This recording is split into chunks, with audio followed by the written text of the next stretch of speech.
you first read a newspaper article with your name on it and they saying you can't play, you don't like it, especially if everybody always has said you could play.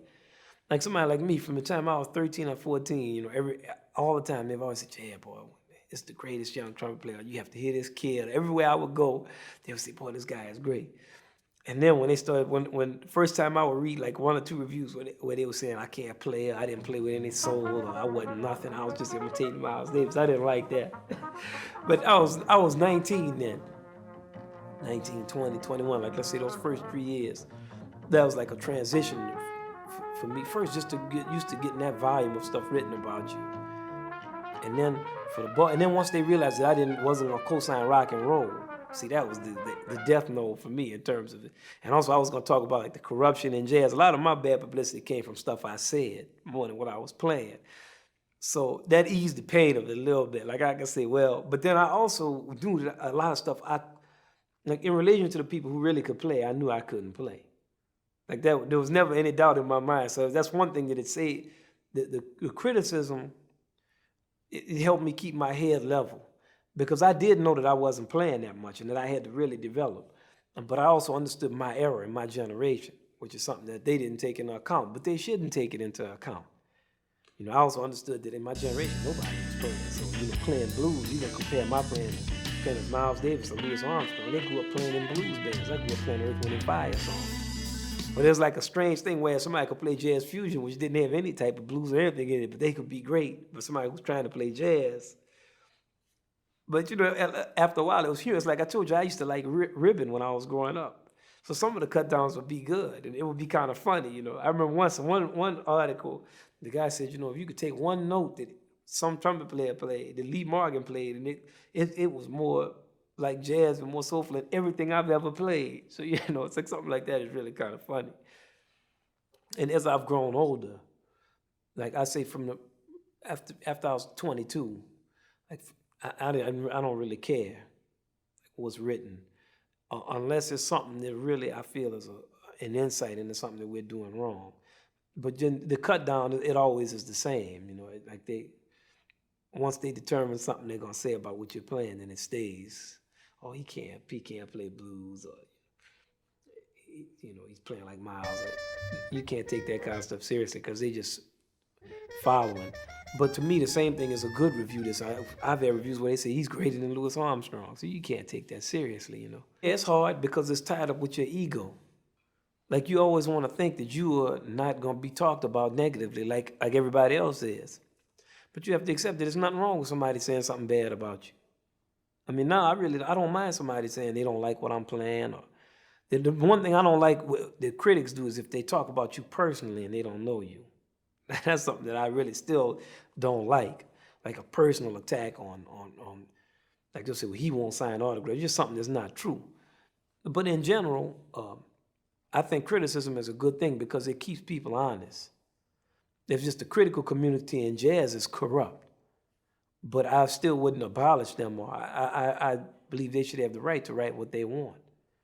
And it takes you time to get used to being cut down and just to get to the point where you really can accept it. I mean, it's not a crime for somebody not to like what you're doing. There's no reason for you to be not subject to not being liked. There's a lot of stuff I don't like. It's not personal, I just don't like it. So at this point, I really don't mind, It's actually, some of it is kind of funny. It's always something. Or, But then I would get it from all the camps, the black ones and the white ones. So it's really kind of funny.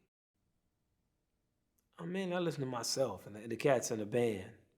And I listen to everybody, though. I listen to when somebody has a criticism for me, I listen to what they're saying. I never dismiss it, and I think about it. Like, I remember somebody told me once, well, y'all don't introduce the tunes. And this what I was telling you, when I first came out, I had this feeling that what we were doing was above people listening to it. People come to me and say, we don't know what y'all are playing. We don't know what the tunes are. Every song sounds the same. So now I would be saying to myself, well, the reason every song sounds the same is because y'all don't know anything about form. But then I started listening to the music myself, like if I wasn't a musician. I said, well, all these songs do sound the same. I said, we need to play at different tempos, play ballads, play in different keys, have modulations in songs, play with breaks, have the form of every song is the same. So It was criticism not by critics, it's by just regular people in the audience who would say, this is what we don't like about it. Or women will come up and say, you can't, the music doesn't have enough of a romantic connotation to it. Y'all playing all fast and wild, that's cool, but nobody wants to sit up and hear that all night. So I listen to a lot of different people. Older people tell me something, I listen to it.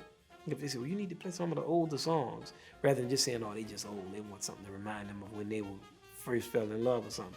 So what if you could do one of the older songs and then something they could like, or the younger people say, well, you need to do something that's a little more funky.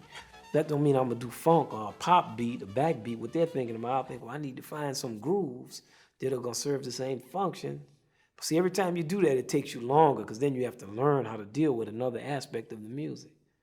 And that's the struggle because it's not something you can just contrive. You can't just, it's not like how in pop music, they listen to some Brazilian music and they put a backbeat on it and some little Brazilian trappings and call it Brazilian music. If you really are gonna be serious about something, you have to absorb it. So I listen to any criticism and any compliment too. If people say, well, we like the way you introduced this song, or, you have to check it all.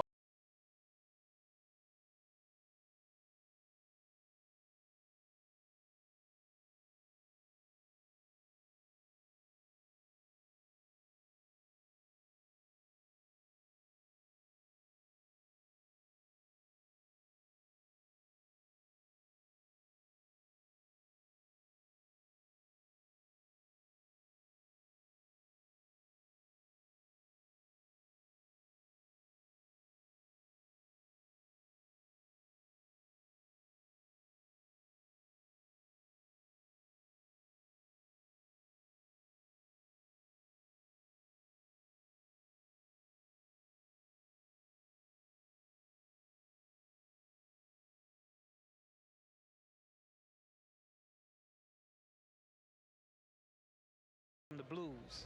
Central to the blues is what we call antagonistic cooperation. And this means that you identify what is wrong and you find within yourself the heroism to combat it. The blues says, I feel bad, I feel like I'm almost dead. But tomorrow is gonna come and I'm gonna get up off this bed. So it's always heroism, optimistic. It's always optimistic, but it recognizes sorrow.